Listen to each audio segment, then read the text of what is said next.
Uzun bir müddettir açıkçası Orta Doğu Projesi dediğimiz projenin uygulama süreci başlamıştı ve devam ediyordu. Suriye bu sürecin bir domino taşıydı. Ve bu domino taşları içinde aslında bu sürecin döşenen domino taşları içerisinde Irak'ın düşürülmesiyle, yani düşürülmesi derken Irak'ın karıştırılarak fiili olarak bölünmek üzerinden coğrafyada etkin bir güç olması ortadan kaldırılmak suretiyle ilk taş olarak düşürülmesiyle başlandı. Yani süreç Irak'la başladı. Ve Irak karıştırıldıktan sonra Körfez krizi çıkarıldı. Irak Kuveyt'in üzerine cesaretlendirildi. İlhakı söz konusu oldu. Sonra bu gerekçe gösterilerek biraz da içi argümanları doldurularak uyduruk işte kimyasal silah kullanımı türünden gerekçelerle veya kimyasal silah bulundurduğu gerekçesiyle Irak işgal edildi. O süreç devam ediyor. Sonrasında Suriye'ye taşındı, Yemen'e taşındı ve coğrafya bir bütün olarak Orta Doğu Projesi, Büyük Orta Doğu Projesi, BOP dediğimiz Büyük Orta Doğu Projesi başlığı altında, kapsamında domine ediliyor. Şimdi bunlardan bir tanesi de İran'dır.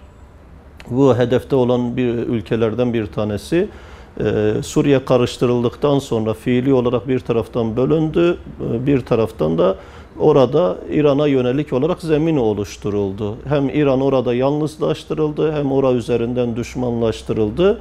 Şimdi İran'a yönelik özellikle Trump'ın başa gelmesiyle birlikte defteri açıldı tekrardan. Yani İran hiçbir zaman defteri kapanan bir ülke olmadı. Defteri sürekli açık tutulan bir ülke oldu. Hesabı görülecek zamanın zemini sürekli hazırlandı, döşendi.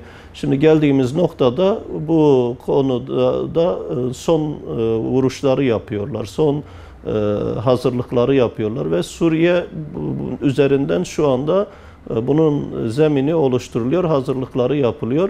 Yani iç içe aslında çok hesapların olduğu bir coğrafyadayız ve bir süreç işliyor. Yani bu sadece Suriye üzerinden de gerçekleştirilmiyor. Yani son dönemlerde özellikle Birleşik Arap Emirlikleri merkezli, Suudi merkezli bölgenin siyasi tablosu şekillendiriliyor. Partner olarak Amerika'nın planlarına müttefik bir pozisyonda hareket ediyorlar. Buna Fas'ı dahil ettiler. Özellikle Paris'te medyaya servis edilen üçlü fotoğraftan sonra Fas da bu cephe içerisinde yer aldı. İran'ın terörist eylemlere, terörist gruplara destek verdiği gerekçesiyle İran'la ilişkilerini kesti. Yani dolayısıyla tablo bütün olarak okunduğu zaman Amerika merkezli Trump'ın başa geçişinden sonra özellikle Şahin kanadı kuvvetlendirerek, Şahin isimleri yanına çekerek İran-Suriye sonrası İran'a yönelik bir müdahalenin, İran'ı markaja almanın, İran'a müdahalenin zemini hazırlanılıyor. İşte nükleer silah anlaşmasından çekilmek, nükleer anlaşmadan çekilmek bunun bir parçası. Birleşik Arap Emirlikleri, Suudi merkezli coğrafyanın siyasi tablosunun dizayn edilmesi, İran düşmanlığında bunun bir parçası ve Suriye'de var olan İran'ı İsrail üzerinden oradaki İran güçlerine müdahale bunun bir parçası. Biz böyle okuyoruz. Tabi burada sadece hedefte olan İran olmadığını da ifade etmek lazım. 22 İslam ülkesinin hedefte olduğunu Büyük Orta Doğu Projesi'nin mimarları bu projeyi paylaşırken bunu dile getirdiler. Türkiye bunlardan bir tanesi. Hatta Suudi de bunlardan bir tanesi. Suudi Arabistan şu anda bu planın içerisinde yer alıyor. Şu sebeple bu sebeple Amerika ile birlikte ortak hareket ediyor. Ancak Amerika'nın işi bittiği zaman Suudi'yi de karıştıracak ve orayı da bu plan dahilinde şekillendirecek. En bariz örneğiz, Irak'tan bahsettik. Dedik ki bu planın uygulaması Irak'tan başladı. İlk düşen domino taşı Irak oldu.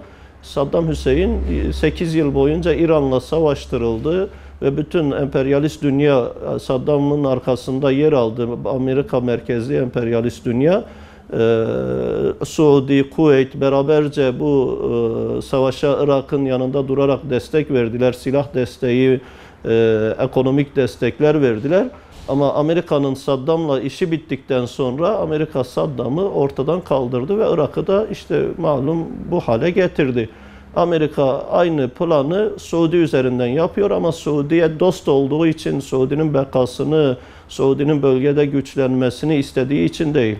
Bölgedeki planlarını gerçekleştirmek için Suudi'yi şu anda kullanıyor. Şu anda Trump'ın almış olduğu 6 Aralık'ta alıp da 14 Mayıs'ta uygulayacağı bu karar aslında Büyük İsrail Devleti'ni kurmanın planıdır. Ve Trump Siyonizme, Siyonist hedeflere, amaçlara hizmet ediyor bu noktada.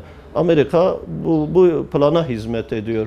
Dolayısıyla meseleye biraz da o merkezli bakıldığı zaman Suriye karıştırılırken o karışıklığa müdahil olan başta Amerika olmak üzere diğer ülkeler, Batı merkezli ülkeler, emperyalist ülkeler Siyonizmin bu hedefini, bu amacını gerçekleştirmek için oraya girdiler.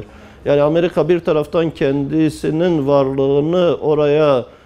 varlığını inşa etmek için, bir taraftan da Büyük İsrail Devleti'nin kurma amacıyla oraya girdi ve bu amacı gerçekleştirmek için hedefte olan toprakları İsrail'e müsait hale getiriyorlar. Şu anda gruplar tasfiye edildi. Süreç içerisinde gruplar tasfiye edildi. Kalan gruplar da devletlerin kontrolünde, devletlerin hakimiyetinde hareket eden gruplar, ama şu anda devletlerin artık karşı karşıya geldiği bir Suriye.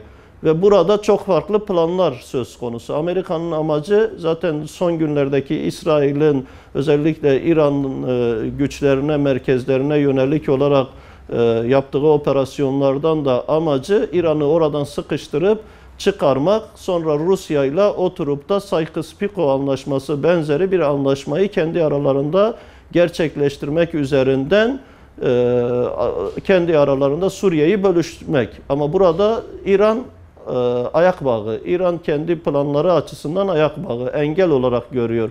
Orada sıkıştırıp oradan çıkarmak, Esed'i de buna mecbur etmek ve Rusya ile sonuçta oturup bir masa etrafında Suriye'yi bölmenin anlaşmasını yapmak peşinde Amerika. Bu son yaşanan hadiselere bu nazarla bakmak daha doğru olur düşüncesindeyiz. Yani bu bahsettiğimiz İran'la nükleer anlaşmanın iptali, İran güçlerine, İran'ın o Suriye'deki varlığına yönelik İsrail'in son dönemlerdeki müdahalesi, operasyonları, büyük resimde bahsettiğimiz Büyük İsrail Devleti'ni kurmanın önündeki engelleri ortadan kaldırmanın planlarının işleyişidir.